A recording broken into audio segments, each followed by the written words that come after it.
Hello and welcome to Defence Line, a weekly program on defence, security and more. In this episode of Defence Line, we discuss the recent letter written by a Pakistan pilot, Qais M. Hussain, to the daughter of an Indian pilot, Jahangir Engineer, whose civilian aircraft was shot down by him in the 1965 war. The Pak pilot recounted the circumstances in which he shot down the aircraft. While insisting that he played by the rules of business, the Pak pilot, however, expressed remorse for the loss of precious lives by his action. How does this gesture of the Pak pilot fit into the game of war and peace that continues to be played between India and Pakistan? This is what we discuss in Defence Line today. To discuss this sensitive and humane issue, we have with us Brigadier N.S. Sandhu, Mahavir Chakra, war veteran of 1965 and 71 war with Pakistan, Brigadier Kuldeep Singh Chandpuri, also an MVC and one of the heroes of the 1971 Battle of Longewala with Pakistan, and Air Marshal Randhir Singh, Veer Chakra, former AOC in C, who took part in the 1947 Kashmir operations besides the 65 and 1971 wars. Welcome to the discussion, gentlemen. But before that, let us recount the whole issue.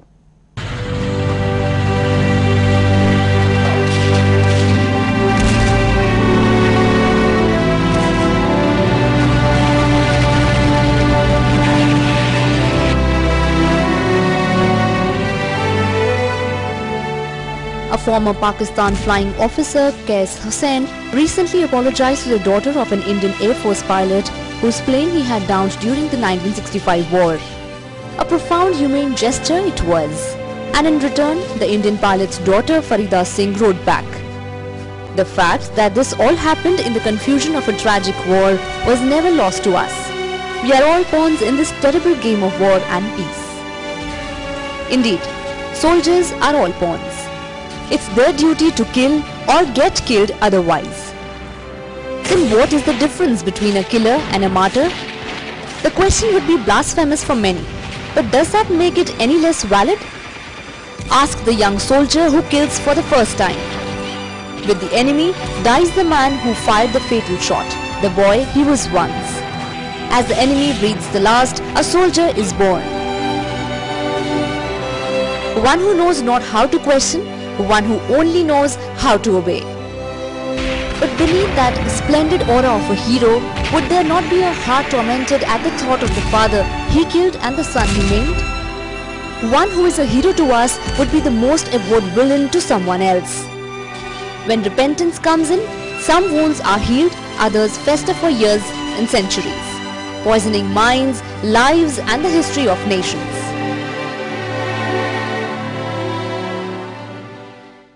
Air Marshal, you just saw the news report. In the game of war and peace that is being played between India and Pakistan since independence, does this letter from the Pak pilot, he's trying to explain what really happened during the 1965 war, does that surprise you? Well, looking at the face value, it seems it's a good gesture. But there is something more to it. There are certain duties of the pilot before he shoots down particularly a civilian airplane. If you are sort of in combat with your equivalent fighter or bomber, that's a different thing. But shooting down a civilian airplane, there are many parameters. Air Marshal, we'll just come to that. But if you look at this fact itself, that he should try and reach out to the other side, isn't that very creditable?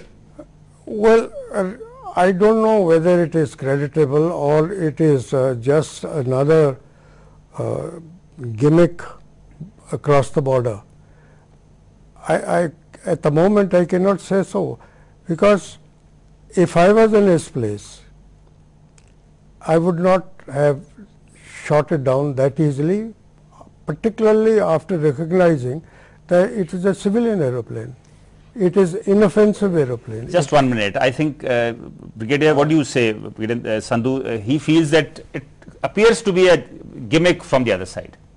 Well, I'm afraid I don't really agree to that, because after all, a person who had done this, after so many years, I feel that it must have been weighing on his mind, and he does want to express his regrets and remorse and clear his own conscience.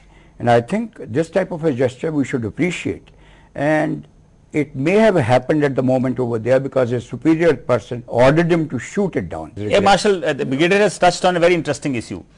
The pilot at that point in time, the Pak pilot, he sought directions. He was perhaps told that this is an aircraft on a reconnaissance mission. And when he was asked to shoot it down, if you were in his place, what would you have done? Well, we are taught aircraft recognition. We know what the reconnaissance type of aeroplane looks like. There is a vast difference between a civilian and a recce aircraft. So, to me, and also after knowing that who were the passengers, and also knowing that he would not have known at that point of time. He wouldn't have known from the type of aeroplane. He said he has seen windows on both sides. He clearly recognized it as a civilian aeroplane. He had no doubt in his mind that it is an offensive aeroplane. It was inoffensive. He could stray away. There was no war in Sar Creek area. So war was only in the northern sector. So there is no question, and even if the ground controller has given shoot him down, there should have been some ground movement of the troops in that area. There was no such thing as that. So why did he just go out of a way and shoot? He just felt, okay, well, I've got something in my hand, I want a victory. Victory over what? But the Pak pilot insists that he played by the rules of the game. He did not violate the rules of the game. Rules of the game, also if his conscience is now pricking him, he should have pricked him at that time, not now. But Air Marshal, do you recount a similar incident, almost a similar incident? For example, now you took part in 3 wars, the 47, 48 Operation 65 war, the 71 war, where you possibly may have bombed the wrong place, a civilian target? No, it's so I've been on a fighter bombers at that time. Yes. Then bombers are later on. So it's a visual recognition. You are briefed for a particular target. You recognize the target and you engage. And there is no question of bombing a wrong place unless you have intention of doing so. Right. Brigadier Chandpuri, do you recount any incident where maybe a colleague of yours who told you that he had an option like this but he stayed away, he did not do that? Firstly, I would like to comment the gesture of the Pakistani pilot. Yes. I think even at this belated stage, accepting a guilt, I think we must appreciate that part. That he has accepted that he has perhaps chosen a wrong target at that time.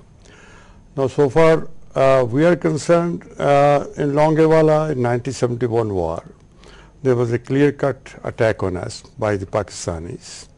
And there was nothing which was doubtful, enemy versus enemy. So we have been shooting each other. I lost some men, so are the enemy, they have lost people.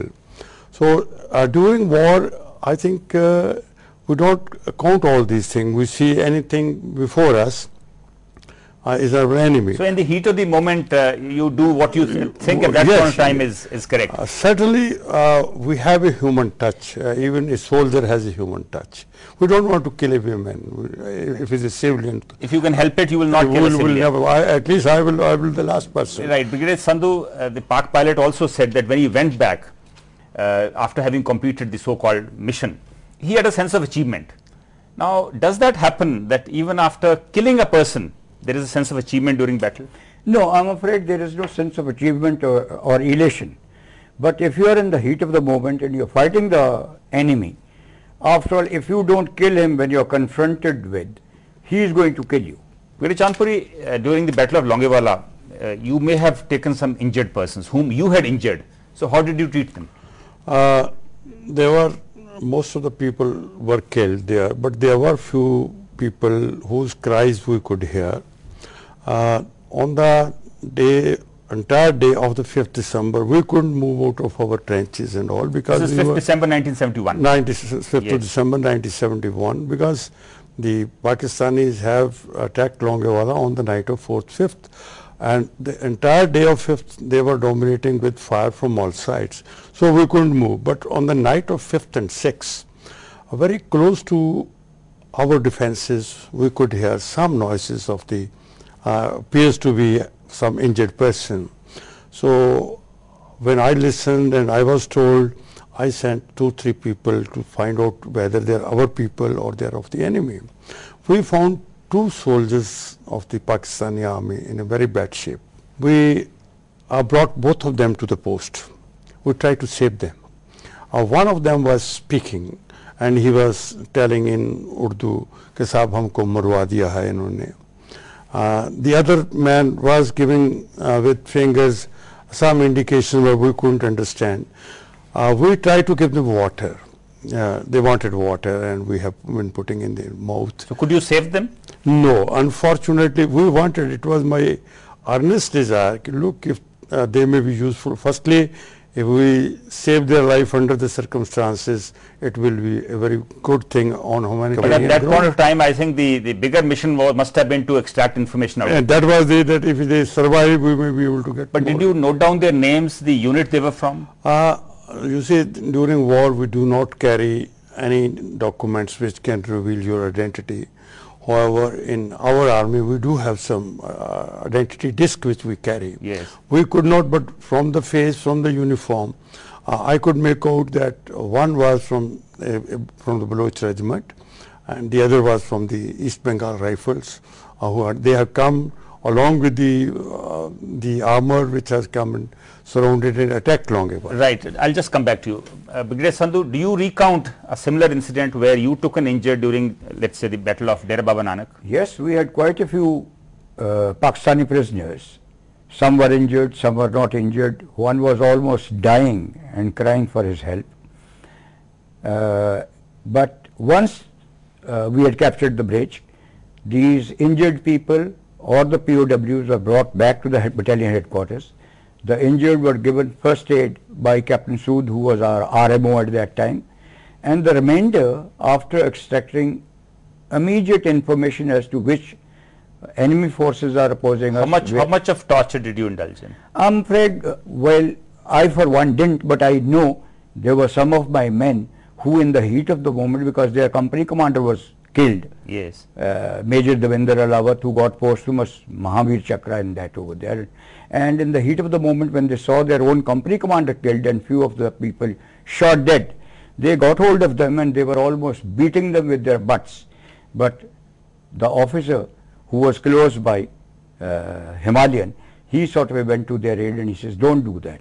So he quickly got hold of them, much against their wishes perhaps, cooled them. So they were not killed? No, they were not killed. None And of you them. managed to save them? But I'm afraid possibility is there that in the heat of the moment, sometimes a chap whose own relatives, whose own comrade is killed over there, he might do this type of a thing which is not permitted, and we don't like these type of So you don't recount an incident where a Pakistani soldier was taken prisoner and he was tortured? No, or I killed? don't, but I do know they were beaten up, possibly to extract information in the heat of the moment. Right, I'll just come back to you. Here we'll take a short break. When we return, we continue our discussion on violations by warring armies of the Geneva Convention on the Rules of War.